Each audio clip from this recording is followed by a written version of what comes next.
The author that I chose to do my author report on was Jerry Pickney. Early in life, Pickney was born in Philadelphia on December the 22nd, 1939, to Willa Mae and James Pickney. Pickney was the middle child in a family of 5 siblings. Pickney struggled in school due to dyslexia, but excelled at drawing even at a young age of 4. During Pickney's youth, his mother encouraged him to develop his skills by enrolling him in art classes, but Pickney's father did not consider art a sustainable career until Pickney grew older. Pickney, at the 2019 Texas Book Festival during his early teens, Pickney worked at a local newspaper stand where he would pass the time by drawing city life. Pickney's talent caught the eye of a customer and cartoonist, John Lenny, who worked on the Henry comic strip. Lenny showed Pickney how artistry could be used for commercial purposes. Pickney attended the Merle Dobbins Vocational High School for his secondary education, and he met his future wife, Gloria Jean Pickney. During this time, Pickney graduated from Merle Dobbins in 1957 and was granted a full scholarship to the Philadelphia Museum College of Art.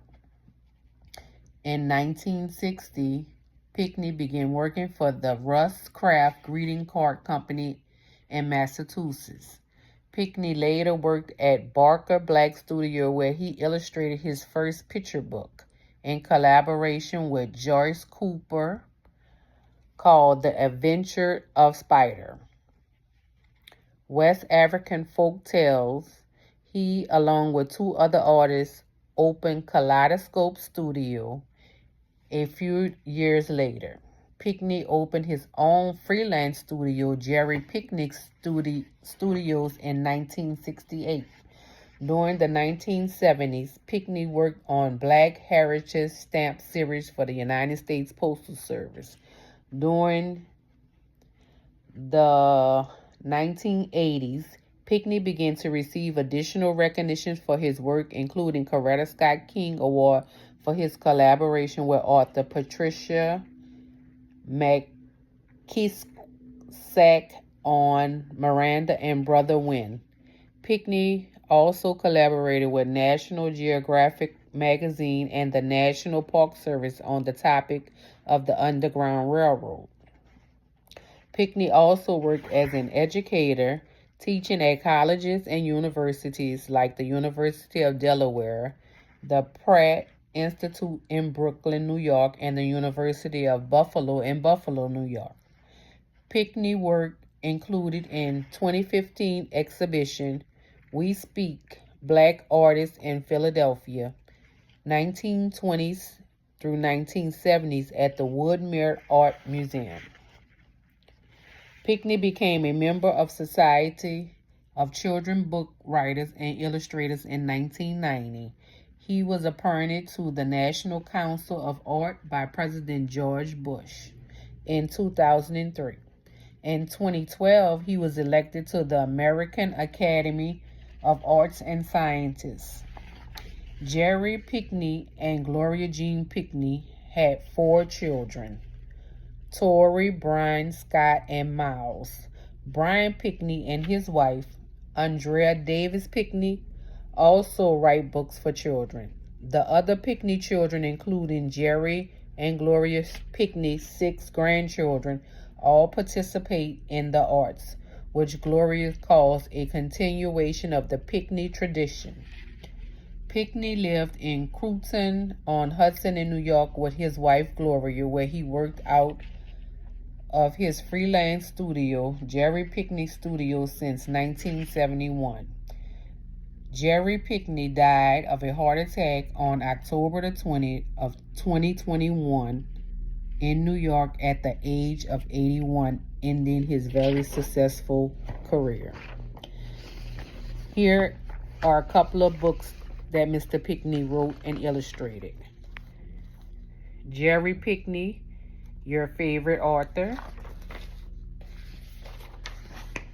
The Welcome Chair. A Place to Land. A memoir of Dr. King's I Have a Dream speech. He also had Puss in the Boots. The book that I'm choosing to read to you is another book by Mr. Pickney. It's called In Plain Sight.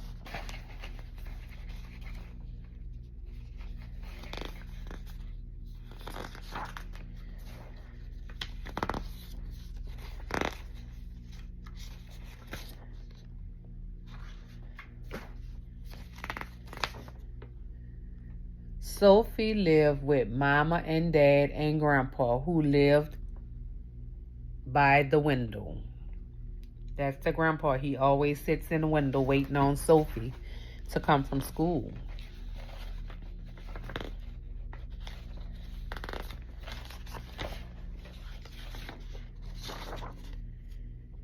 He can see Sophie come and go, call and wave goodbye. Hello, as he looks out. He's looking out the window and waving to Sophie as she gets off the school bus. And after school each day, Sophie looks in. Here I am, Grandpa, she said. How was your morning? Surprising, he said. I had me a paper clip, you know, nice and shiny. Now it vanished. Help me find it, will you, with your bright eyes? Where, said Sophie. That's just it, honey. You have to look. Grandpa loses things so Sophie can find them every day when she comes from school. If you lean close, you might hear Sophie say, oh, and eventually you might hear her say, there. Good, says Grandpa. Thanks, honey. Sophie finds the paperclip for Grandpa. Here I am, said Sophie on Tuesday. Ah, Sophie, he says, how was school? Good. It was Blue Day. Well, I can see that. And how about you, Grandpa? Today was regretful. Oh, yes. I had me a rubber band, stretchy, bowing. Now, bowing, that hand is gone. Help me find it, huh? Now, today, Grandpa is looking for his rubber band. Now, he has Sophie there from school trying to help him find it. And eventually, in plain sight, here I go, Grandpa, said Sophie on Wednesday. Was today better? No, not so much, Grandpa said. Had me a drinking straw bending just right, you remember. Now it's gone. Now today, Grandpa is looking for his straw. And he's wanting Sophie to find the straw for him.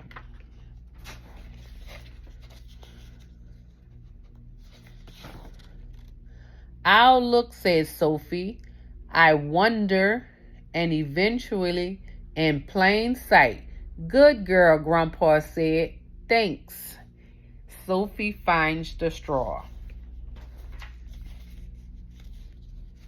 Let's see what else Grandpa loses. On Thursday, Sophie said, here I am, Grandpa. Anything missing? Well, wouldn't you know, Grandma's favorite painting brush for watercolors, child. I'm missing that. Can you help me, lovely? I can try, said Sophie, and eventually, in plain sight, Sophie finds the brush. Here I am, Grandpa, Friday at last. You bet, honey, he says, turning his smile to her. But wait, just look. Oh, Grandpa, you're silly. Keep the dollar, Sophie. Tomorrow, he said, you can buy something with it. Grandpa has $1 and he gives it to Sophie so she can buy something at school. Here I am, Grandpa, Sophie says, early today. No shopping? Well, best to save that $1. I guess for college. Now let's see, had me a what? A lemon drop? Delicious to think of, but then it's just tried it off. Unlicked. Don't tell me, Grandpa. Grandpa said he had him a lemon drop and he lost it. Now Sophie needs to find the lemon drop. And eventually, in plain sight, good girl, says Grandpa. No, no, no, you have it. After Sophie finds the lemon drop, Grandpa lets Sophie keep it. Sunday morning, as usual, at his door, Sophie starts to say, Grandpa, here I am. But Mama hushed her. He's sleeping now. Which gives Sophie an idea, she whispered to Mama. Daddy laughs when he hears. All right, he says, if you tiptoe. Sophie is trying to surprise Grandpa and tiptoe. Here's Sophie at her very quietest. Her tiptoeing. That curtain on Grandpa's window will keep your eye on it. Grandpa is still asleep and Sophie is tipping around his room trying to surprise him.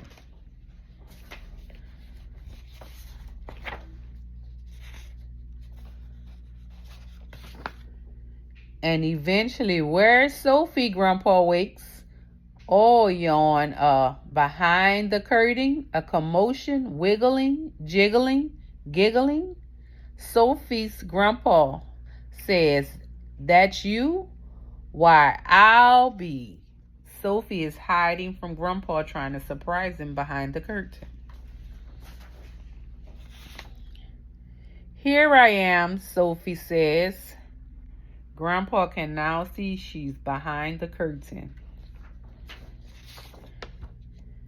Like always, Grandpa and Sophie is playing a game now.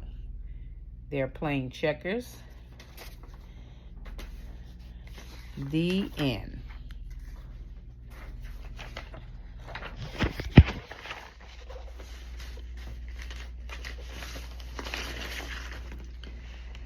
The theme of the story is the love between a grandpa and his granddaughter. This book could be used in the dramatic play area. The children could switch characters. They can either be Grandpa or they can be Sophie, and it'll be fun for them to dress up as a grandpa and do fun things.